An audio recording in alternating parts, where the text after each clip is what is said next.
Oh, my name is Alec Calderwood, and all my friends call me Ozzo, so Alec Ozzo Calderwood. And I was a former UDA UFF man and grew up in the Lower Shankill in Belfast. So I was born in a wee place called Brown Square at the bottom of the Shankill Road in 1962. So obviously 1969 seen the start of the Troubles. I lived in number 32 Sackville Street, which was directly facing a wee street called Coaches Street. So that would have been the street where the Catholics run about, and Sackville Street was where the Protestants run about. When the Troubles started, what happened was when the army and that came in, that they put a barbed wire fence up which separated the two communities, and there was a big gable wall just right at the two streets, and there was two soldiers posted on the top of this wall. So in '69, when the Troubles started, night after night it was either gun battles and there was fighting, there was rioting. And as a child, what happened was that maybe 1, 2 o'clock in the morning, the adults from the area would have had to come and get the kids. We were all roused out of our house. We were taken around into a wee court called Bilton Court, and there was probably about 20 to 25 kids were all put into one bedroom, and the adults used to wet blankets and put them up over the doors and the windows of the houses to keep out the CS gas that the army had been firing. So obviously as like a 6-7 year old it was very frightening, like, because when we were getting roused out of our houses at that time of the morning, there was rioting going on, there was petrol bombs flying, and there was all sorts of things happening. It was very, very frightening. And then to get put into one of these houses, you were locked in a bedroom. You had these blankets over the doors and over the windows. Nobody really knew what was going to happen. You just didn't know. All you really were listening to the commotion that was going on outside. So it was very frightening growing up as a child in those circumstances. And did you have Catholic friends when you were a child? Well, yes, I do remember. I remember a wee woman called Aggie Conley, and how I always remember her was she used to wear like a big raincoat, and she'd have been wearing a pair of water boots, but she got a big stick, and whatever way she'd done it, she put a water boot on the end of the stick and put it up her raincoat. So when we seen her coming down the street as children, like as kids, we thought, there's Aggie with the 3 legs. So it was very, very funny. But that's one of the things that I always remember. But and I do remember, because we always played football and cribby, and there was all the wee games that you played when you were a kid. But all this here suddenly took a stop when the Troubles had started, because it was more about trying to, well, for the adults anyway, protecting the community. And there was always soldiers, there was police, there was always rioting going on, and so that sort of was knocked in the head. But I do remember, and I have fond memories of a lot of things that took place before the Troubles had started. Like, when did the hate set in, Ozzo? Was it when you were a child? Maybe it wasn't even hate, maybe it was fear of Catholics. Well, at the beginning, I don't think I had hate or fear. I certainly had fear growing up as a child because of all the situation that was going on. But I think for myself, when I was about 9 years of age, 10 years of age, I used to run about. It used to be an old police station called Brown Square Barracks, and I always remember the regiment, the Royal Highland Fusiliers. They had moved into Brown Square Barracks, and I became what was known as their mascot. And what that entailed was that I used to go to the shop and get them their cigarettes and their chocolate, lemonade and stuff like that. And I also had permission to be in the barracks, so I was able to go into the kitchen where I had made them, the soldiers who were on the sanger outside, I had made them tea and made them toast. And up on the first floor of the building was where all the soldiers slept. It was like a big massive room with all the beds down each side.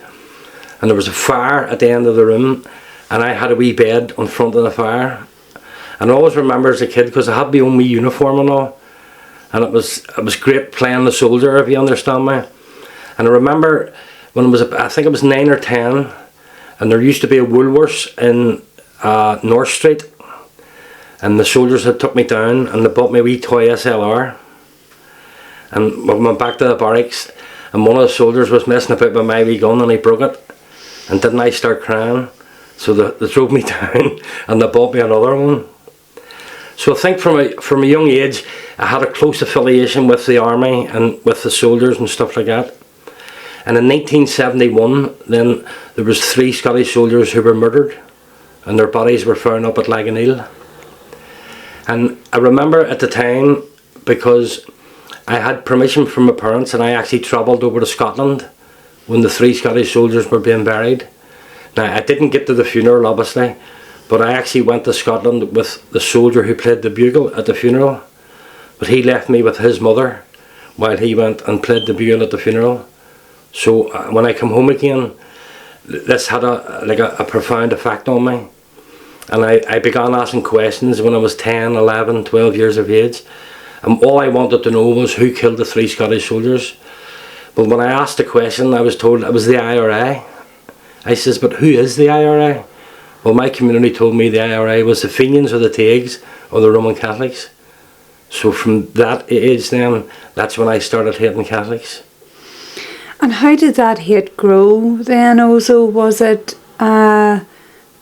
did you attack Catholics? Did you verbally abuse them? I mean, they were in your eyes the enemy.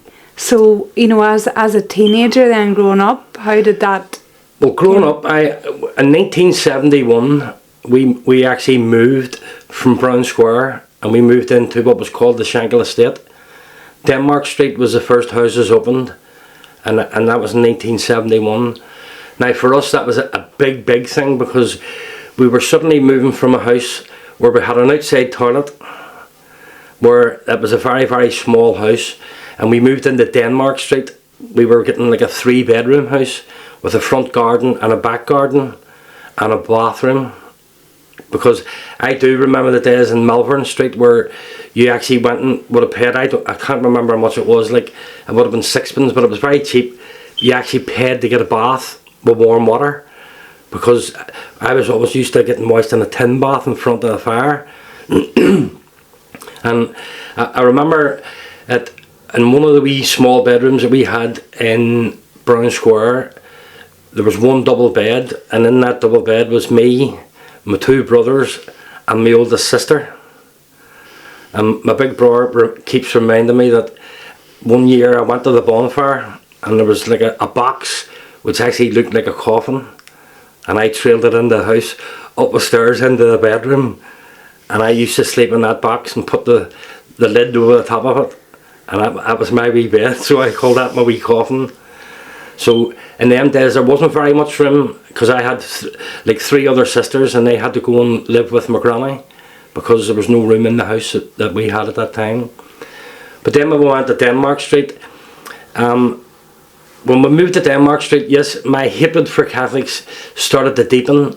And in Denmark Street we had a wee place called the Muck Hills, which was at the back end, and between the Muck Hills and Unity Flats, which was the Catholic area, there used to be a big waste ground. So when I was probably 12, 13, 14 years of age, I was very much involved in getting involved in ratting with the people from Unity Flats, and that just meant going over and smashing their windows. Then obviously they would have come out, they would have fought on the waste ground, and they'd have come over and smashed our windows. And on many occasions as a young man, when all this ratting was going on, then it sort of started to escalate to be a wee bit more dangerous, because the bigger men would have then come out when the ratting had got to its peak, and they would have been shooting at each other across this waste ground. But I suppose as a young boy growing up, it was exciting, although it was frightening also, but it was an exciting thing to do. And I think that the way that the government, or the way they dealt with this here was, I think they decided to put a motorway right through the middle of the waste ground, and that's when we got the West Link motorway. So that sort of stopped the 2 communities then from fighting with each other. So also, you talked about the army and your respect for them. Did you want to join the army at any stage? I did. I always wanted to join the army, and I can actually remember when I was 16 years of age that I went down in the Royal Avenue, and I went to the army recruitment office, me and a friend of mine, and we went in to join the Irish Rangers. And when I went in, the thing that stopped me from getting in was that I couldn't read and write, and my friend got in and I didn't. So there was only one other option for me that I felt. And growing up in my community, I've always wanted to be sort of, when you join the paramilitaries as a young person, it gives you a sense of belonging. It gives you a sense of being a part of a bigger family. And so I wanted that for me, and I looked at my community, I looked at the people that lived within my community, and in the area where I lived, most of the people were joining the Ulster Defence Association, the UDA or the UFF, and I wanted to join the UDA. Now I can remember back when I joined the UDA when I was 16, because I didn't get into the army, and in them days they give you a wee blue jacket with a wee fur collar on it, so that sort of give you your sense of identity. Right. If I can take it back, I remember going on a cross-community holiday when I was 14, and it was like 10 Protestants, 10 Catholics. It took us over to Holland, and I can remember when we arrived at the airport that I was actually fighting with one of the wee Catholic guys in the airport. I stuck a head in him and he fell down the stairs in the airport. That was the start of the holiday. We got over to Holland, and wonder of wonders, it worked out that they were going to put me into the house with the person who had just stuck the head in. So again, I waited till about 2 o'clock in the morning and attacked that young Catholic guy with a big wooden clog.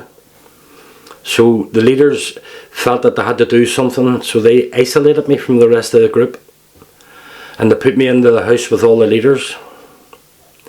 And that went on for about a week. They had isolated me from the group of all the other young people, kept me with the leaders, and then on the second week, it was the same again, that they wouldn't let me back with the group. And then the youth leader at that time made a decision, and unfortunately they signed me into a mental hospital for 2 weeks, where I was put in a mental hospital in Holland where nobody could speak English. They strapped me into the bed, filled me full of injections. I was in that state for 3 days, and then they actually let me out of the bed into the ward with the rest of the patients, for want of a better term.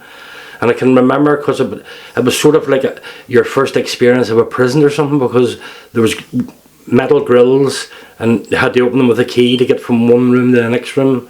There was a TV room, but you had to go through a metal grill to get in to watch this TV. But again, the difficulty for me was that everything was in Dutch, so there was no English on the TV, and none of the people in the place could speak English. So that was a traumatic experience that I had to go through for 2 weeks. And then when it was time to go home after the 4-week holiday, they brought me back on a separate plane. They didn't even let me come back with a group. So that was just an experience of when I was a child. And how sad is it that that trip was designed to bring you and other people from different backgrounds together, and that's how it ended, you know? And well, it was very, very sad. It was obviously sad for me, and looking back on it now, you know, it was very hurtful, and I do believe that it really did affect me, but it was probably my fault because of the way my mindset was at the time, my hatred for Catholics and my hatred for the people from the other community, and for that, obviously, that's what I've had to live with all my life, you know.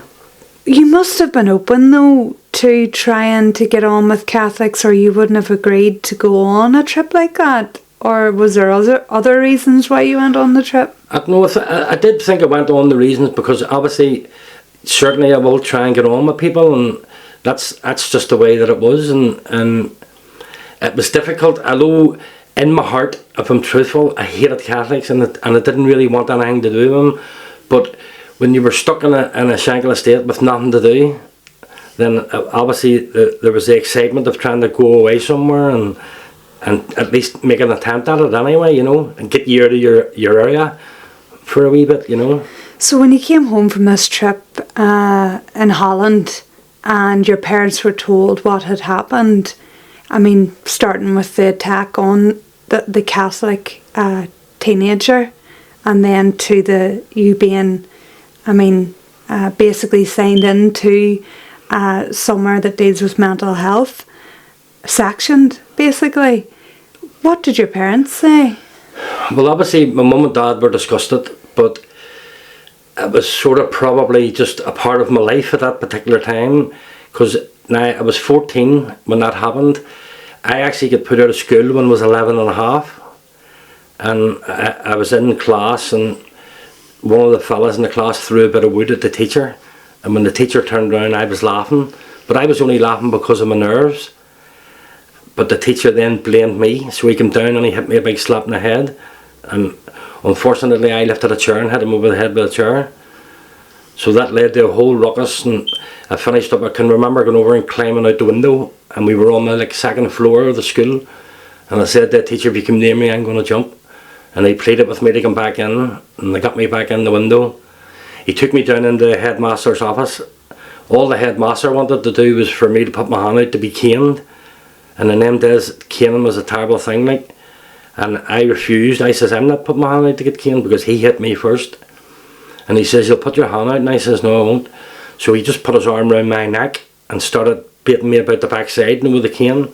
So I threw his desk up in the air in the office, and he just screamed at me to get out and don't come back. So I was 11 and a half years of age, and that was basically the end of my formal education until I was 15. They never came near me from 11 and a half till I was 15.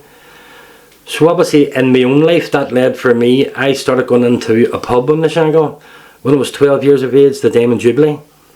And I started working in the Diamond when I was 12. And I'd obviously started with lifting glasses and bottles and washing glasses and bottles, and then obviously working behind the bar. And during those times, you know, the bar would have been filled with paramilitaries and different things, and I always run about, and everybody knew who Ozzo was, because I was a kid, and obviously with all the men running in and out. And I suppose in a sense that was probably the start for me of getting involved with the paramilitaries without actually joining the paramilitaries, because you would have had the older men and they would have said, tell you, Ozzo, come here, will you take that here and will you take that there? So without even realising it, I'd suddenly become involved. So I'd have just brought my school bag with me when I went down to work in the Diamond, because I knew somebody was going to say, here, take this here and take that there. So I'd have just threw it into the school bag and away I went and took it to wherever they wanted it to go. So in that sense, I suppose I grew up with the paramilitaries in a sense.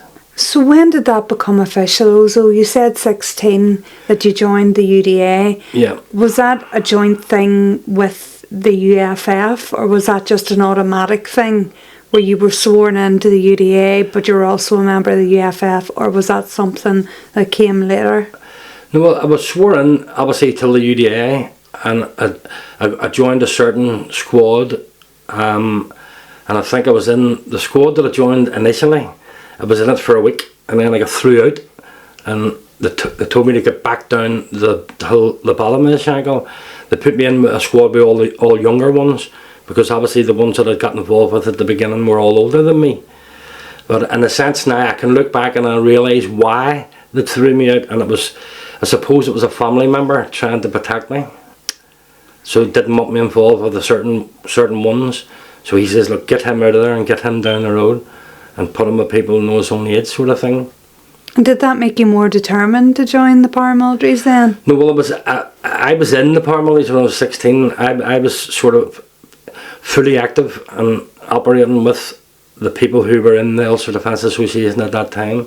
Obviously I can't speak about operations, but I think it's important for me to say that, you know, not every Loyalist paramilitary was like a sectarian killer, because all organisations had their operations and they were sort of well planned out, and it wasn't just so-called innocent targets. There was people there that obviously when I joined the paramilitaries I wanted to go and kill IRA men. I make no bones about that. That's the reality and that's the truth. But the difficulty for me at that particular time, that I wasn't educated and I didn't know who was an IRA man and who was a Catholic and what was the difference. It was all because of what I'd been taught and what I had grew up with, was that all Catholics were in the IRA. So there was no distinction then? There was no distinction in the early stages. But the one thing that I did know, that when they were planning their operations, they weren't just going out and shooting the first person you get your hands on. They were proper military operations. I mean, for a 16-year-old to be sat in a room with, I assume, masked men and being sworn into the UDA, was that not a daunting, frightening, overwhelming experience? Maybe for a lot of people it would have been, but because I grew up with these people, and because it was, I suppose in a sense, it's something that I wanted. Now I have to be careful what I say, because I really did want to get in. I really did want to join the army, and I wanted to go. That was the life that I wanted, and then sometimes it makes me angry and it hurts me when I look back, because the friend who I went to join the army with went into the army and had a good career, and all I can say is, well, it could have been me, but unfortunately the life that I was in, and where I was living and what was going on, it just never happened for me. So as an official member of the UDA, you were now officially doing jobs for the UDA. What did that involve? Well, obviously I can't speak about operations, but what I can say, it would have involved anything that meant protecting my community. Now there could be operations from maybe stealing a motorbike or stealing a car, or going and robbing somewhere because they needed funds, or going out and killing people, or whatever it was. It was a whole wide range. It's whatever they felt that you were capable of, then that's what you would have been chose to pick to do, you know. You went in there knowing that there was a possibility that you could take someone's life? I was well aware that that's what I went in there for, and that's what I wanted to do. But for me, although my mind was mixed up in a sense about what was my role, I joined the paramilitaries because I wanted to protect my community. I believed, and I was told at that particular time, well, the IRA are coming into my community, they're killing my people, they're killing the police, they're killing British security forces. I was British, and I was proud to be British, and I just wanted to defend that Britishness. And if that meant going to the other community and killing these people, that's what I joined up for. I'm really sorry to say that, but that was the life that I had then. Who do you think influenced you during those years? Was it more senior men who would have been in paramilitaries? Because I'm sure your family wouldn't have wanted you to join the UDA. Well, my father was an old hunting man and had Catholic friends, but he used to go out hunting rabbits and hares, and he was an old fisherman and stuff like that. Was never involved in the paramilitaries, worked in the shipyard, and was what we would call a good man, if you know what I mean. It's really hard. What was the main question again? Just who during those years when you were out of school, yes. who influenced you? And it had to be more senior. Well, unfortunately men. for me, the people who influenced my life, in a sense, would have been all like leading paramilitaries, because in a sense, I suppose I got to know loads of different people who would have been different ranks and different categories. I think it's a sad thing about some loyalist paramilitaries, because everybody always wants to be the commander, but nobody wants to be the foot soldier. For me, I was a foot soldier. I was just a volunteer, and I would have done what I was asked to do. But I did look up to some of the men who I felt that were very strong in protecting their community. And obviously these people would have had an influence on me. And then some of them would have had an influence for good, and some of them would have had an influence for bad. Because I would say there's bad people on both sides. But there was people there who I certainly were a good influence on me, that I believed. And I suppose it was up until my way of thinking, when I sort of educated myself, then obviously I started to think differently. Suppose when I look back on it, the only positive person that would have had an influence in my life, truthfully, would have been Jack McKee, who actually happened to be my cousin. But he was the only Christian I knew at that particular time, and I always knew that he was different than everyone else, and I always really looked up to Jackie. And Jack is a pastor now in Belfast, former military. Yes, he was in the UDR, and then he became a pastor, and he pastors his own church now today. And as I say, I suppose he has his faults like everybody else, but at least for all those years, he continued to do the positive thing within the community rather than the negative. I suppose that's the way to look at it. So within, the guts of a year, you had taken someone's life, and it was a Catholic who had been brought to the Shankill. Do you want to tell me also the story around that? Well, what happened was that the story that I know, there was two Catholics and they get into a taxi on North Street and they were looking to go to Ardoyne. So obviously the taxi that they get into was going to go through the Protestant area. I wasn't aware of any of this because I was with my friends. I'd been out having a wee drink with my girlfriend and a couple of other fellas and their girls. I was on my way home when I walked up Berlin Street, and there was a group of men that had two Roman Catholics up against a wall. One of the men said to me, "Ozzo," he called me over and he says, "Ozzo, have you got a gun?" I says, "No, but I can get one." And as he said that, one of the Catholic fellas ran away. Well, I said to the other man that was there, "Go use and get him and I'll look after this one." So they went after the fella that ran away. I took the other fella and I took him away, set myself up as judge, jury and executioner, and I took that young man's life. That young man's name was Alexander Reid, and he was brutally beaten to death, beaten with a breeze block. And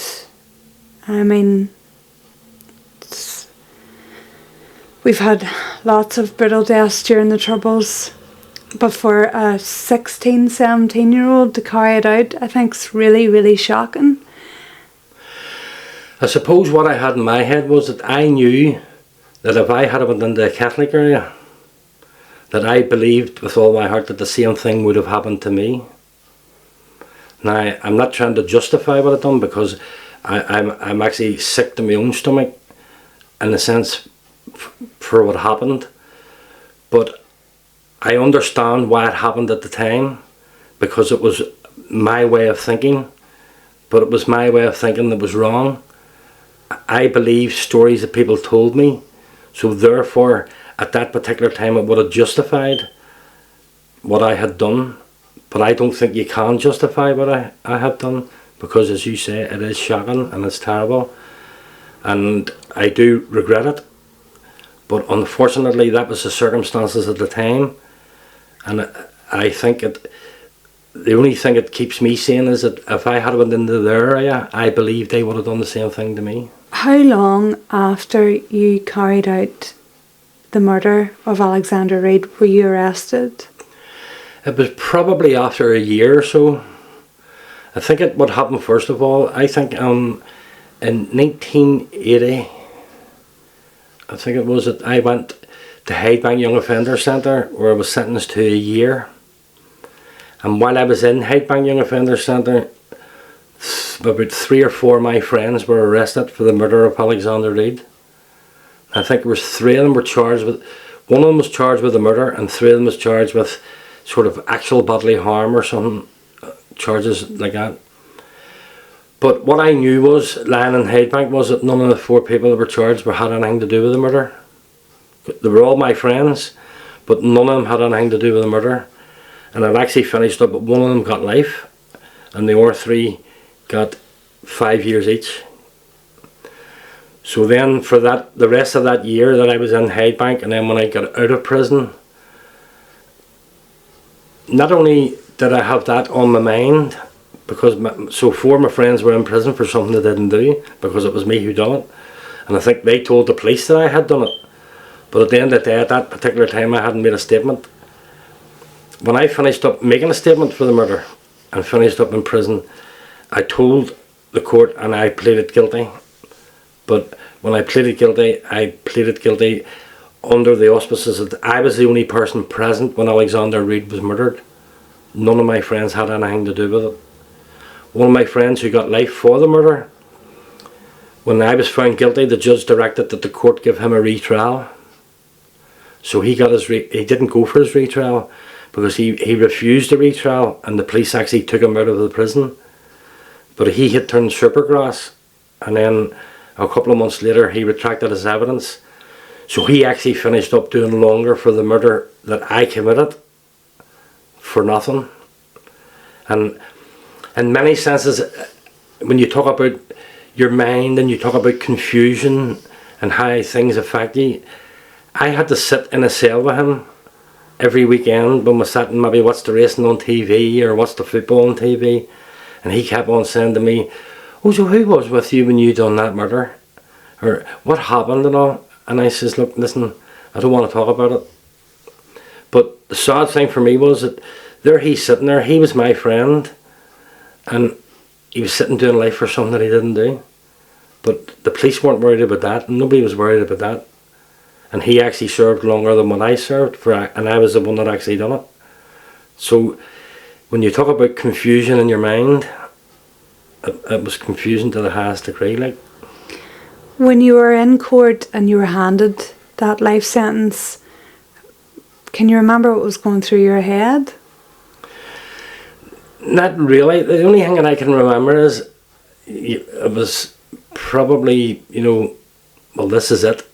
I believed within myself that I was never ever going to get out of prison again. I believed I was going to die in prison.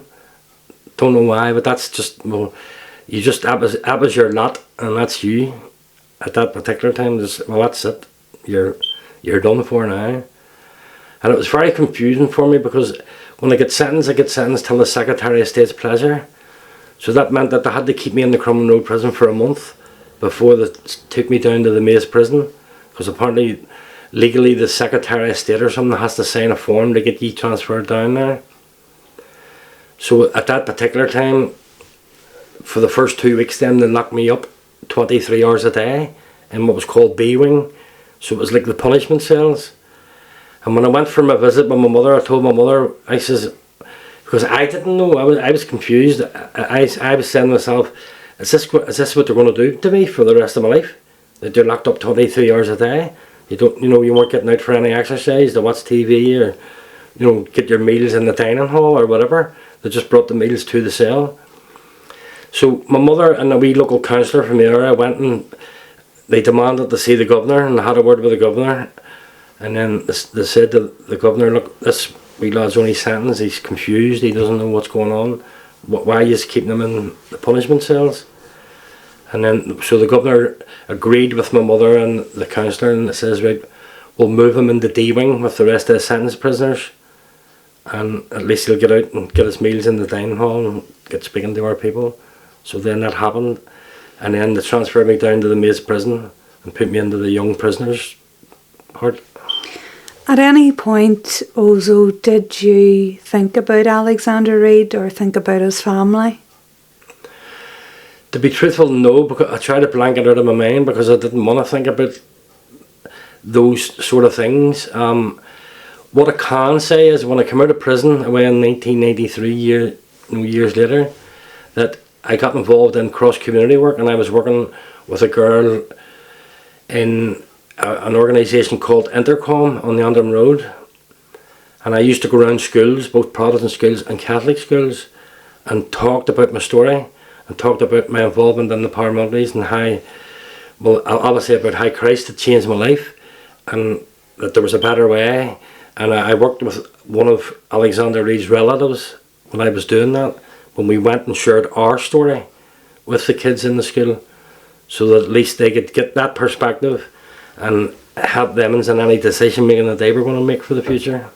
How was it meeting a relative of the man whose life you had taken? Well, I hadn't planned for to do that there. It was just that I took this job, and it happened to be that girl was working there at that time. And when I got to speaking to her and we got talking, we sat down, had a cup of coffee, and then she explained to me who she was.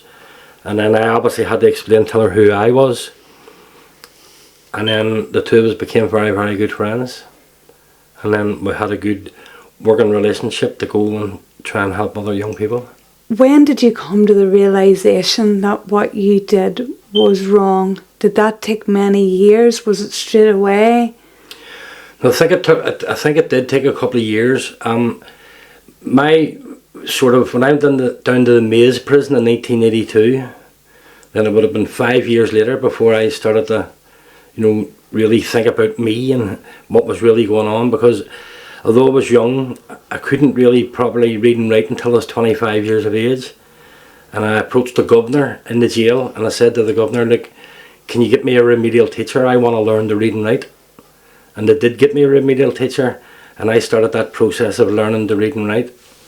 In the early years, sort of from 1985 to 1987, when I was in the process of learning to read and write, I started doing actually Bible studies through a wee group called Outreach to Prisoners. It was a minister, Jackie MacArthur. And during that process of reading and writing and studying and stuff like that there, I think everything came to a head for me on the 3rd of June 1987. And I was sitting in my cell at 11 o'clock at night, and I sat and I thought about my whole life, everything that I'd been through up until that point. And I said to myself, surely there must be an easier way than this. And in a sense, with doing the Bible studies and reading about this person called Christ, and reading about how he can make a difference in your life by putting your faith and your trust in him. So I got out of my bed, I got on my knees and I asked Christ into my life. And I can remember that night, there was no flashing lights or no angels or anything like that, but I cried my eyes out, and then I realised for the first time in my life that there was someone who had died for me, for all the wrongs that I had done, that he had taken upon himself. So I suppose that gave me a bit of hope for the future. And then that was that moment in time on the 3rd of June 1987, that was the thing that was going to change my life forever. Now, I'm not going to say that my life became easy after that, because it actually became a lot harder. But the one thing I know that happened that night is that my life had changed. And as I say, I knew that I was a different person when I got out of my bed the next morning. And that brought with it a lot of challenges, because for years I had fought in the prisons for segregation. For years I'd fought to be separated from Republicans. And then all of a sudden you're thinking, like, you know, well, if God forgives you, you've got to forgive them. And what that meant to me was that, well, then I couldn't fight for segregation. I couldn't fight to be on my own from anyone. What my job was going to be was to love everyone. And for the first time ever in my life, I came upon the thing for me personally. So I'm going to have to love these people who I've hated all my life. But that was a challenge that I was prepared to take on. And I carried that challenge on when I came out of prison, because all I wanted to do was do cross-community work and bring kids from both sides together, because I didn't want anyone going through what I went through, no matter whether they were a Protestant or a Catholic. So how long did you spend in prison? Well, probably about 12 and a half years for the first time, you know, and then I was in a year in Highbank before that, so it would have been 13 and a half years sort of thing. It's a long time to be in prison. You say you got out in 1983. Yeah. I mean, you went in 1980. 1980. A lot had changed, and you're coming out. Was it hard to adjust? There was a lot of aspects about coming out of the prison and trying to adjust, because there was a lot of technology had changed, like mobile phones and all sorts of stuff even. And the thing that you weren't used to was crowds and stuff like that there. So it was dynamite when you were trying to go into a town, maybe shopping to get stuff, and there was big crowds and stuff like that. I just sort of, I suppose I wanted to be on my own, because for a few years I'd been isolated and I was locked up in a cell on my own, you know what I mean? And for a lot of that time I was locked up for 3 hours a day, because we'd been on protest for 18 and a half months. When I went to Highbank, my first 6 months was locked up 23 hours a day. You were saying that when you were in prison you didn't want to be segregated anymore. Did you have any contact with Republicans when you were in prison after finding God? Yes, what happened was I was in obviously the paramilitary wings at the time when I found God, or God found me, is it probably a better way to put it. And I made a conscious decision that I was going to have to love the people who I hated all my life. Now that was never going to be easy. And one of the ways of doing that for me was that I actually approached the governor and I asked the governor to move me down into the mixed wings in the Maze prison. And he says, well, what do you want to go there for? I says, I want to go because I want to change my life. I want to move on with my life. So I'm prepared to mix with anybody. If I'm truthful, the governor was very, very sceptical. And he said to myself, Calderwood, what are you at? I says, I'm not at nothing. I just want to go and get on with my life. But he was very, very hesitant. But I suppose he had to move me down. You know what I mean? So I moved down into the mixed wings and just got on with my life, basically.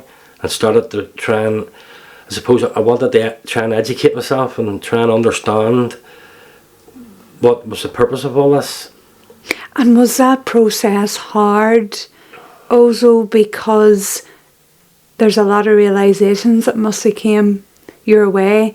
Number one, not all Catholics were IRA members.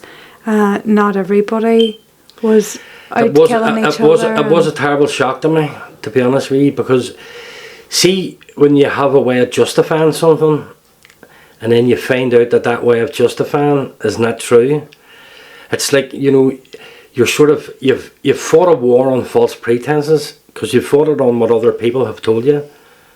And I think it can be a very, very sad shock to the system when you realise that everything that you fought for was not for the right reasons, if you understand me. I always think, what was it? I'm thinking of the confusion that it caused me. I'm thinking of the hurt that it caused me. I'm thinking, when I look at society today and I listen to some politicians and they're saying exactly the same thing that people were saying 50 years ago.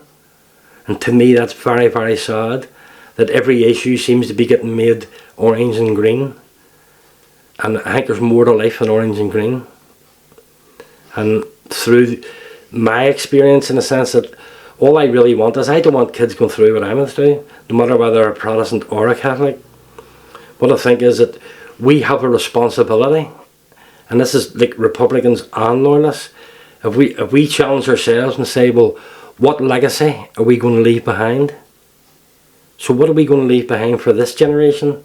Now I know what the generation left me, and it was nothing, only confusion. So I think I have an obligation, in a sense, to say, look, it's not all just about this. It's about who you are. You need to find out who you are. You need to find out who your own identity is. And then I think that'll help you to be the person that you should be. And we can't forget, Ozzo, you were a child. Even when you committed that murder, you were a child still. And, I mean, it's sad. It's sad that a man lost his life. It's also sad that a child had carried that out. And the work that you started doing when you came out of prison was trying to work with young people across community and steer them away from that, because in 1993 things weren't, I mean, they were still bad here. I mean, when the Shankill bomb happened, Greysteel happened, people were still being shot, people were still being murdered. You had your work cut out in that. I suppose, in a sense, the way that I think about it now too is that, you know, the whole conflict in Northern Ireland, realistically, has been about religion. And so my challenge would be is, well, you know, what is religion? And the way that I've worked it, processed it for myself is, religion is man's search for God. Christianity is God's search for man. So in the sense that I think self-identity is the most important thing for any young person. But you see the society that we live in today, unfortunately the Troubles do have a lot to answer for. And when I look at my generation, not me, but my parents' generation, I look at the Shankill estate and I look at the Shankill and Glencairn and all the different places. The National Health Service have a lot to answer for, because what they have done because of the Troubles, they've created a generation who are addicted to prescription drugs. Now, I noticed when I came out of prison that all the doctors that used to be on the go in the Shankill estate and all them doctors have all moved on now. Should they be held responsible for what they've created? Because it was all our parents who became addicted to prescription drugs, then all their children have become addicted to prescription drugs. Intergenerational trauma. So surely somebody needs the answer for this. And how do we make sure that it doesn't happen to the next generation? I just feel, my own personal opinion is Northern Ireland's been completely let down, the people who live here, because we have the highest suicide rate in Europe, and it has to be connected to the Troubles. And like I said, intergenerational trauma. And the fact of the matter probably was that back then there was no resources to deal with mental health, and people were just handed out prescription drugs, and that's sad. That's exactly my point. That's what I'm really, really trying to say. But how can we change that for the next generation? And I think in many ways it has already changed, and I know that because I've been through a lot in my life. I've been through a lot when I'm young. I've been through a lot now, and even the present day. But if we look at the present day about me now, how there's a lot of post-traumatic stress. There's a lot of things connected with the conflict that still affect me today.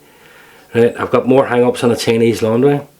I make mistakes and that there. But all I want to do is I want to try and live my life right and be an example to not only adults in my community but the young people as well. And I think that's all I can do. Now, I know I wouldn't even be here if it wasn't for God. Because when I look through my whole life, there's many, many occasions that I should have died. And there is no doubt whatsoever that I know that God has hand upon my life.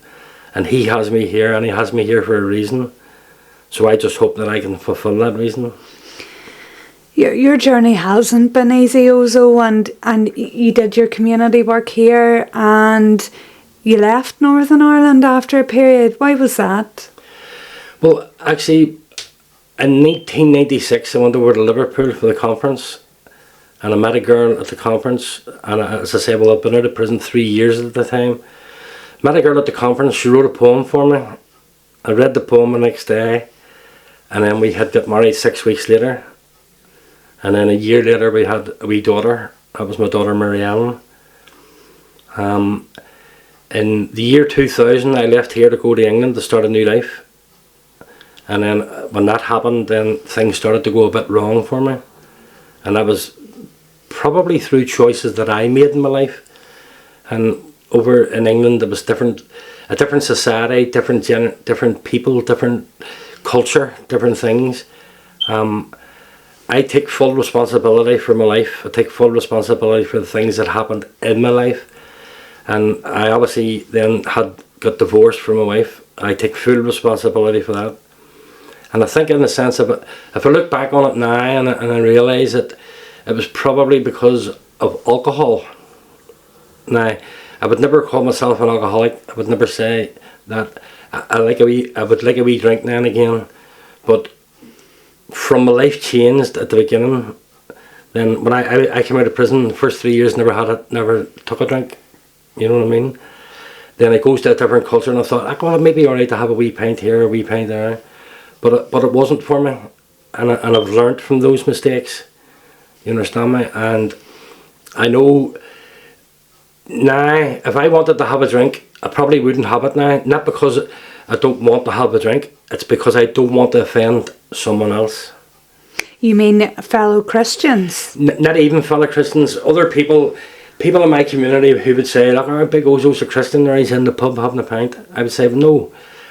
I could justify trying to have a pint, because when Christ turned the water into wine, He didn't turn it into slurry, He turned it into wine. But see, if me going into a bar and having a pint of beer is going to offend someone because they're calling me a Christian, I think the most important thing about the Christian life is that it's not a set of do's and don'ts. You don't do this and you don't do that, or you do this and you do that. That's not what the Christian life's about. It's about a relationship with a person, and that person's the Lord Jesus Christ. And as long as I don't offend Him, then I know I'll be alright. But if me going into a bar and having a pint of beer was offensive to someone, then I won't do it, because I don't want to be an offence to that person. So from this moment on, in a sense, in my life, I will try to live my life to not offend anyone. And if it means not going to a bar or not going to a bookies or not going anywhere, then I won't do that if it's going to offend someone. Because my responsibility is to try and be a witness to them people, especially the people within my own community. Because we live in a terrible society today, and we live in my community, all over the Shankill, whether we like it or not, drugs is destroying young people's lives. And all I can say is that for me the answer was Christ. And if those people are looking a way out, then their answer is going to be Christ as well. Turn to him and he will look after them.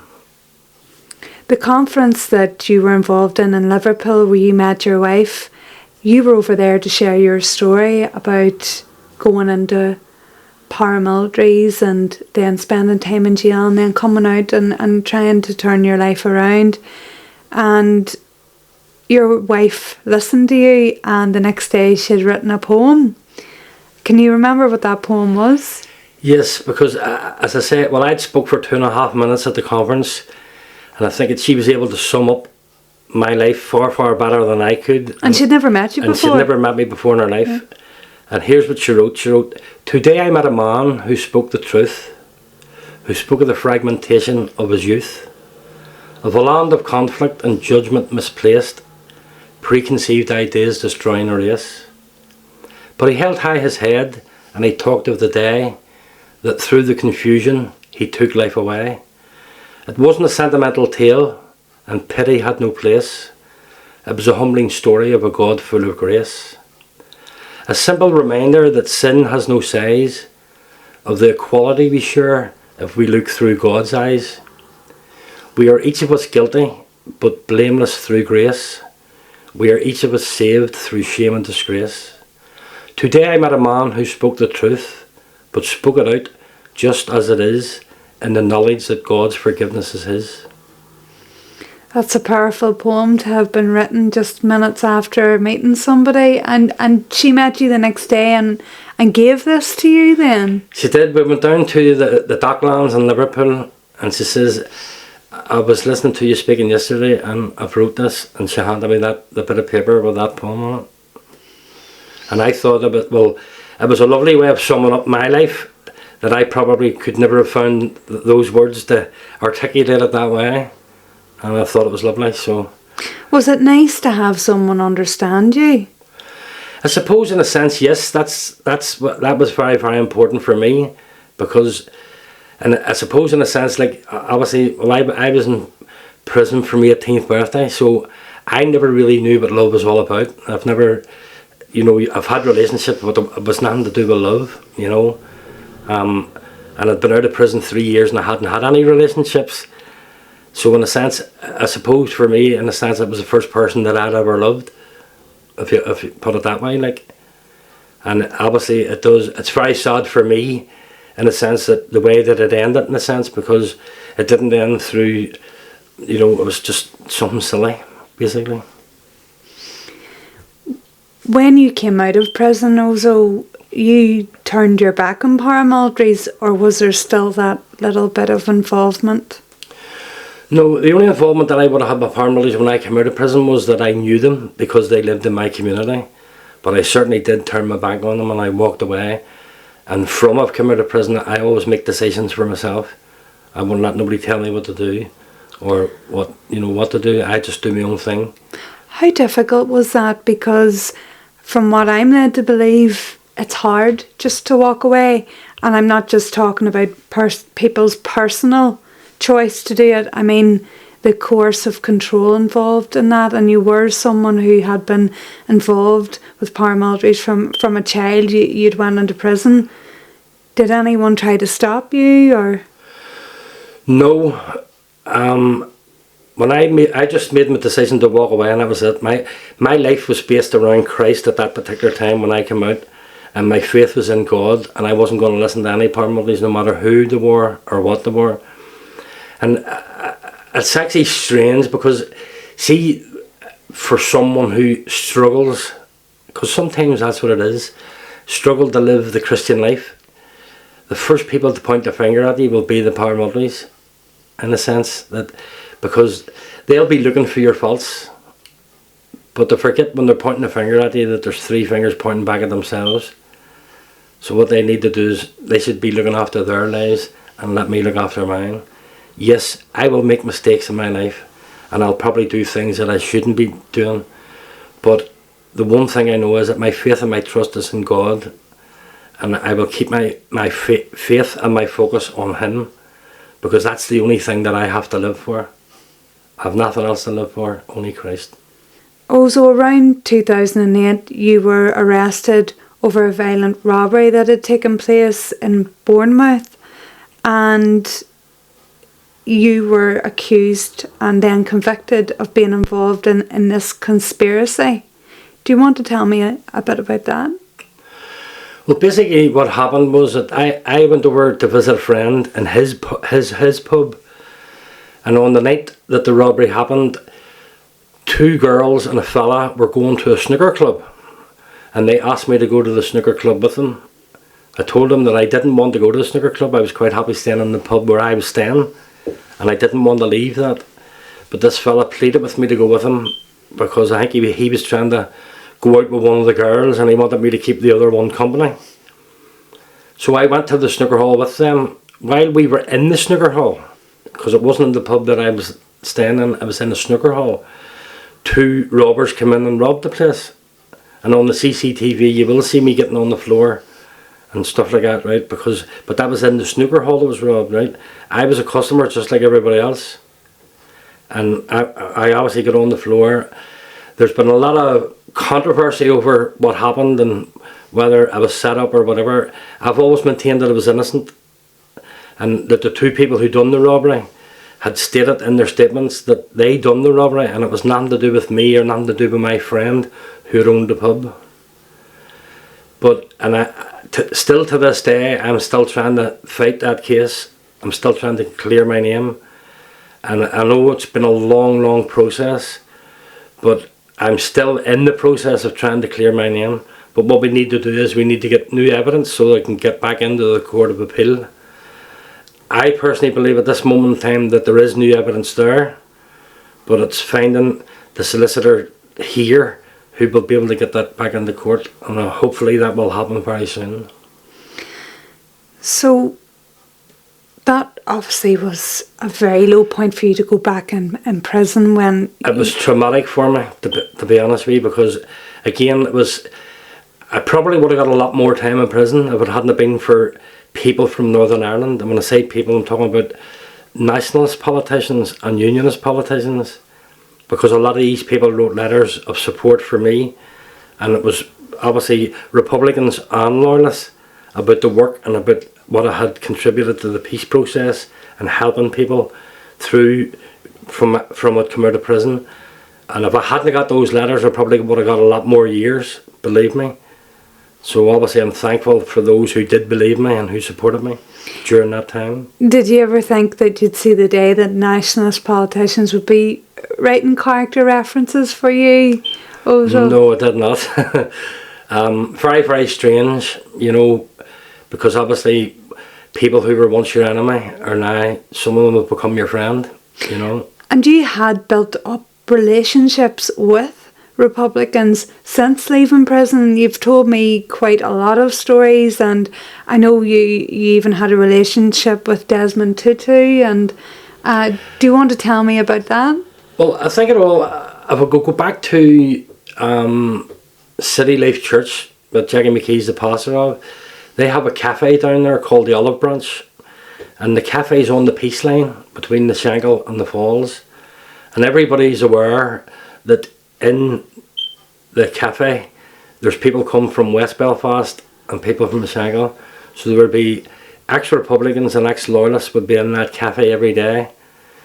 And the wonderful thing about that is that they can sit down and have a cup of tea and a cup of coffee together and have a chat. We can talk about some of the things of the past, and then about how obviously we see the future. So that's all the positive that has come out of obviously the work that I've done, the work that others have done. And there's always a positive attitude in the church when people from both sides come together. It's used very frequently by both sides. So that's been a great kind of meeting point for those relationships to It is, grow because it's and- on the peace line. People feel comfortable going in there and having a coffee and having their breakfast or having their dinner or whatever, and I think it's a good thing. And they also have there's an all night drop in on a Friday night for the homeless people, where it's opened all night, where people can go down in there, they can get a shower, they can get their clothes changed, they can have a kip and stay there all night if they want to. They're going to get that support to do that. And today you still carry out church work and all that priceless community work. How is life for you now, Ozzo? Is it one that you live with regret, or is it something that you just want to focus on spreading? No, I'm certainly not going to live with regret, because I think I'm more positive in my thinking now. And all I really want to do is that, see in both communities there are a lot of people, and there's a lot of people hurting, and there's a lot of people. See, if I could put it this way here, like, I would have loads and loads and loads of friends, but sometimes you can have people all around you, but you can be the most loneliest person in the world. So I think it's very, very important that, I would walk into that church every day, or walk down in there every day, and it wouldn't matter whether it was a Republican or a Loyalist or whoever it may be, but there's people who are hurting, and I think there's a skill in noticing that and going and speaking to that person and trying to give them just that wee word of encouragement that they need, because I think that's very, very crucial. And as I say, and I have emphasised it, because mental health is a terrible thing, and as you mentioned that earlier on in the interview about suicides and stuff like that. Suicides are rampant in both communities, both on the Shankill and the Falls. And maybe some of these people, if they just had someone to speak to, then they mightn't be where they are today. And that's why I always find it very, very important to try and reach out to whoever it is, and maybe just that wee word in season might help them. And is it something you struggled with over the years, Ozzo? Your mental health, was it something that? Yes, I've had serious mental health issues. There's many times I felt like committing suicide myself, and there's many times that I felt the most loneliest person in the world. But the strange thing for me is that I always knew that Christ was there. So people say that, pray. See, for me, prayer is just having a conversation with your dad. So that's what God means to me. He's my father. So if I'm on my own, I know I can talk to him, and that's very, very important to me. What would you say to people who, and like you say, we have a lot of very hurt people here. What would you say to those who find it hard to forgive for what has happened here in the past, for those who've lost loved ones, who have been deeply affected by the Troubles? Well, all I can say is that, see, if a person's hurt and a person can't find it to forgive someone or whatever, I understand that, because I can feel their pain and I can feel their hurt. For me, it's different, because I've got my escape route out of all this, because God has forgiven me much, so I've got to forgive much. So in that sense, that if the people who are hurting and who can't seem to forgive, maybe if they could love God, then God would love them, and then they would be able to forgive. Because it's about, for me, it is, I realise what Christ done for me on the cross. So therefore, I realise that I've got to forgive no matter what anybody does to me. So no matter how hurt I am, no matter how my feelings are, because I've lost loads of friends, I've lost loved ones during the Troubles and stuff like that. But at the end of the day, if God forgives you, then you've got to forgive others. That's how I cope with it. Is there anything you would say to young people now who have lost their way, who may be tempted to join paramilitaries? Because, as we know, and look, I don't have the figures for both sides, but a report in the last year said that 12,500 people are members of Loyalist paramilitaries. That's more than during the Troubles. Is there something you would say to those young people? Well, what I would say to them is that when I look back, when I joined the paramilitaries, although I was a confused young man, at least I thought I had a cause. My cause was that I wanted to protect my community. Today's society, why would anybody want to join the paramilitaries? Because there's nothing to protect against. So, in the sense that people in our community, let's be honest about it, what they talk about is ceasefire soldiers. People want to join, but what reason are they joining? To protect their community? But sure, the community's being destroyed by drugs. So who's responsible for that? What I would say to young people today, rather than joining paramilitaries, what I'd say to them is, seek your own identity, find out who you are, and find out what your purpose in life is. And then you may be able to go in the right direction and then help your community rather than hinder it.